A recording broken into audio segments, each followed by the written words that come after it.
Ladies and gentlemen, good evening. Tonight we're going to talk about grouping annotations. Spoiler alert, it is actually not possible. So let's say that you have a lot of annotations like you do if you're using Lombok and if you're using JPA, for instance, and you want to group all of those annotations. That is right now not possible at all. You can do something else instead. So what I'm talking about is, let's say that we have an alien right here. So this is my alien entity. And look at all of these annotations that I have on top of the alien right here. I have add data. First of all, you should not use add data because this will also override the hash code and equal to method. And that is not good when you're dealing with JPA and Hibernate. It can get confused. There's actually a best practice for how to create a good equals to and hash code if you really want to override those. The best practice, if you don't know the good methods and how to actually write these methods, I will make another video on how to write that. Then just remove the add data part right here. That is my recommendation right now. But okay, but that is not what this video about. This video is about the annotations up here. So let's say that we have these annotations right here. Can we group them in any way? The quick answer is no. But what do we do, Mike, then? How do we solve this problem right here? So instead of data, I want to delete this. I want to have a getter. I want to have a setter. I want to have the Lombok setter right here. I want to have the toString. That is still okay. If you have any references or if you have any table relations in your entity, then do yourself a favor and exclude those from the toString, and you just do that by writing add toString. .exclude like this, but else you can get Stack Overflow exceptions because both sides try to call each other when you call it toString on this. Okay, so now we have even more now. So now we have getter, setter, toString, and all args constructor, no args constructor. We have the builder. So sometimes you would actually also have the super builder if you are using inheritance, and also JPA if you're extending other classes. Then you would have the super builder here instead of the builder. So how do we deal with this, Mike? Okay, it's actually quite simple. If you use IntelliJ, and of course you use IntelliJ, that is the best IDE for Java. So you can take whenever you're happy with one of your classes, and I'm quite happy with this one right here. Then what you do is you can mark it, Control A, and then you copy all of the content right here, and then you will go and actually create something called a template file instead. Template file right here. So here we have the template files. There's something called live templates. You can also feel free to create a live template. I've created another video on how to actually make these live templates, so then you can just write entity annotations and then you get all of those annotations flipped on automatically. But I would actually recommend something else. Go to File and Code Templates right here. And then we press plus right here. So you press plus. And then you will say, and first of all, it's a Java extension. Yes, that's fine. Then you can say this is Mike's entity right here. So Mike's entity, and then you can actually use variable names right here. So you have a file name, Mike's entity, template to generate file name and path optional. That's actually optional, so I'll leave that one out. Then you paste in the code that you just put in right here. I don't want the entity listener to be part of my standard entity right here. I just need it on some of them. I don't need the logger either, so I'll also delete that one. And right here, this should be a variable because here we want to use something else. We want to use the name. File name right here, and I think there's actually so that is the name of the file. I hope it's without the postfix, but let us see. Let us just see how it works. So then we have the file. This is the class name right here, and do we need anything else? We don't need the big decimal actually. Let me delete that one. Control Y for delete one line. Also SL here for J. We will keep the Lombok. The package name, that should then be a variable also. That should be taken from the package or folder structure or something like that. Tree. What is the name of that actually? So we should take that from the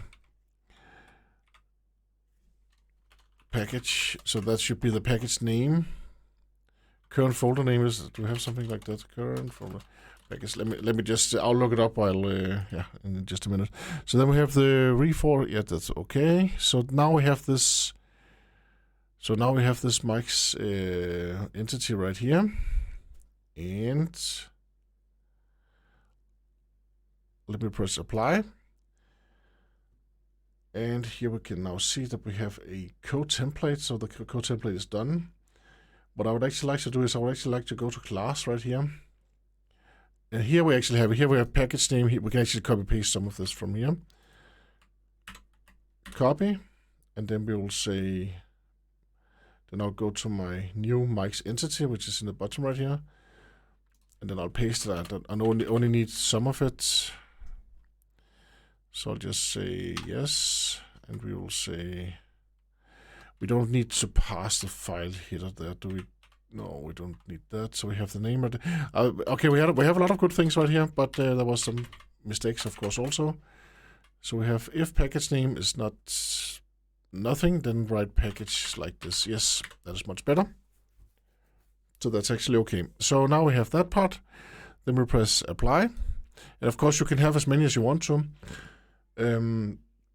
You can have one for your entity, you can have one for your REST controller, you can have one for your repository, but let us just start with the entity right here. Another thing I would like to do is, if you don't have it already, then in your editor, you have some key mapping somewhere, key mapping.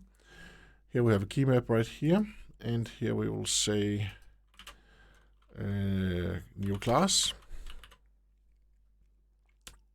It actually says right here, new Java class right here. Add keyboard shortcut. I'm using Control N. No, not Control N, that's not good. Control J for Java. Yes, I'm not using the live templates that much, but if I was, of course, it could also be Alt J actually. Alt J. Move cell down. Yes, I'm going to misuse that one as well. Alt J. Alt J, that is the key that I want to bind. Yes, I want to remove the original purpose. And I want to press OK. So that means that, let's say, okay, now I actually want to create a new alien. That could be like a more specific one. It could also be like a super alien. So now I'll just press Alt J right here. And look what I get here in the bottom right here. I get Mike's entity right here. And here, this time I will say, I will name it super alien enter. Yes, add that to Git. Look what happened now. Now we got all of these annotations. Of course, the formatting could be a bit better. As soon as I press Control S, of course, it will be formatted correctly. If you have added your save actions also in IntelliJ. But this is what it looks right. So now I got all of the standard annotations on this on my entity class, which I want right here. I also got my ID right here, so it saved me a lot of typing. I want to do the same with my controller, so I have a controller right here. I always add REST controller and I add request mapping and required arc constructor. That's also something I always add right here. So now I want this part right here. And I also want one example where I'm using a Git mapping. There's always a Git mapping in my REST controllers at least. So I'll go to settings again, and then I'll say file template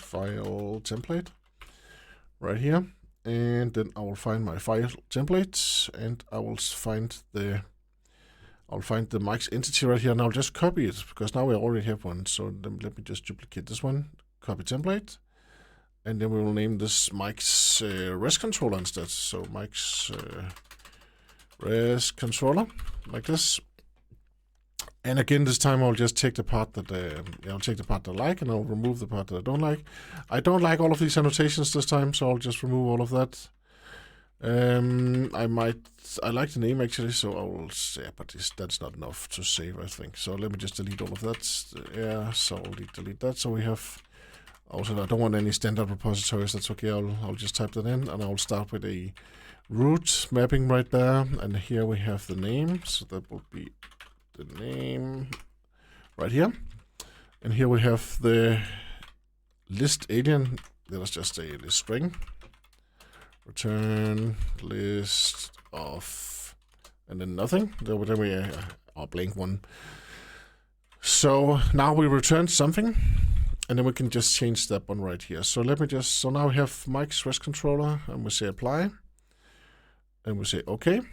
And then I just press Alt J once again, and then I can say, okay, I want to create a new Mike's REST controller right there. Then I would say this could be the super alien REST controller.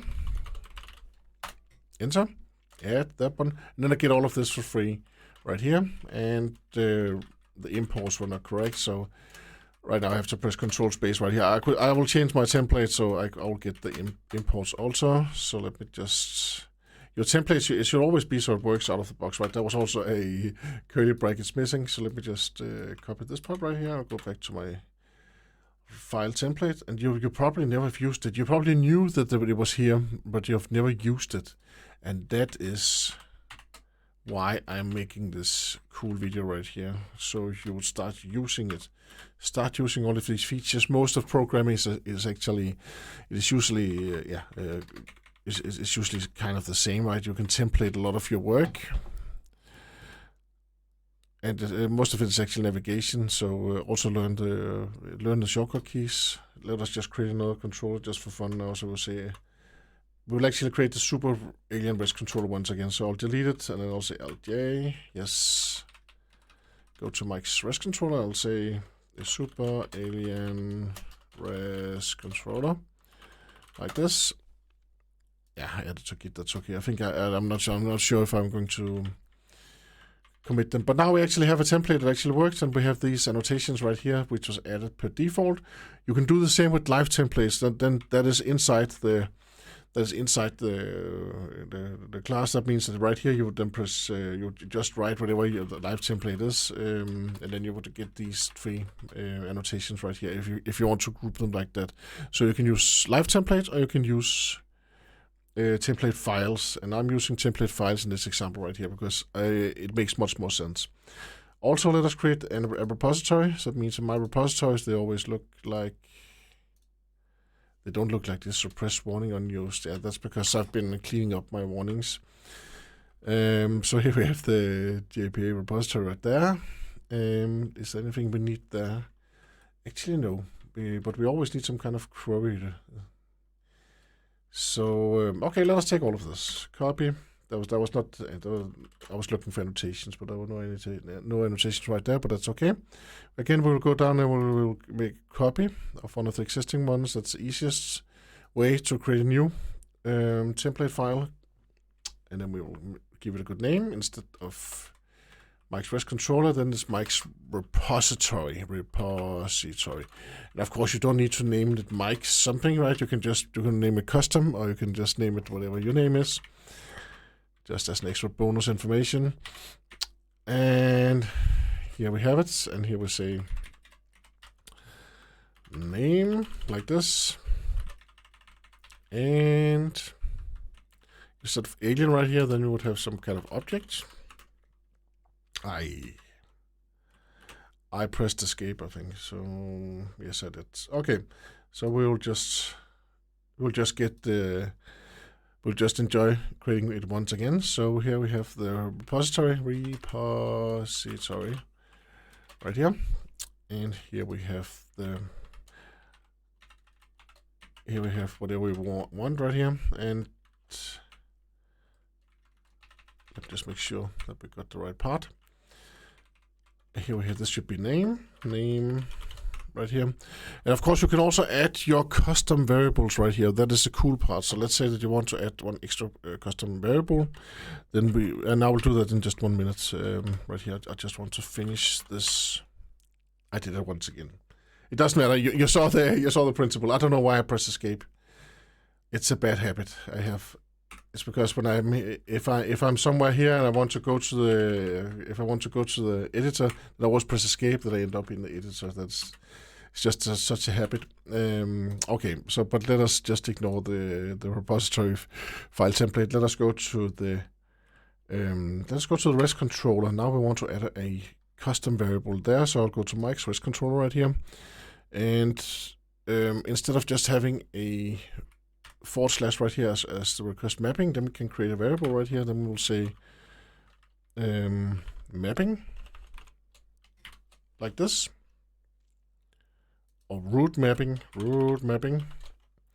because it is root mapping, right? It will take whatever we have here, and then we will add whatever we have right here, and then we'll put that on top. So let us say okay, and now we'll press. Now we'll create a new REST controller. It could be a human REST controller like this.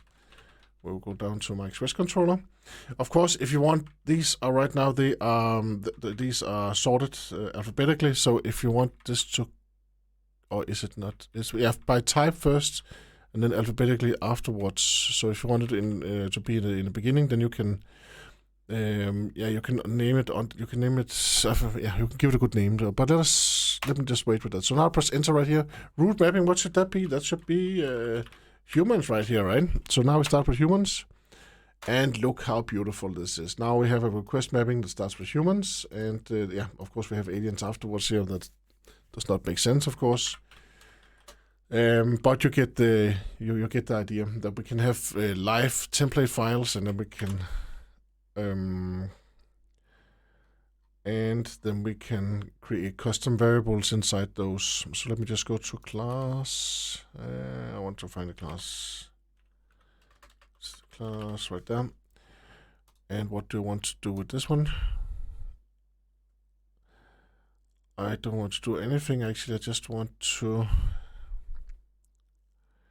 So we have extension right there. I want to remove.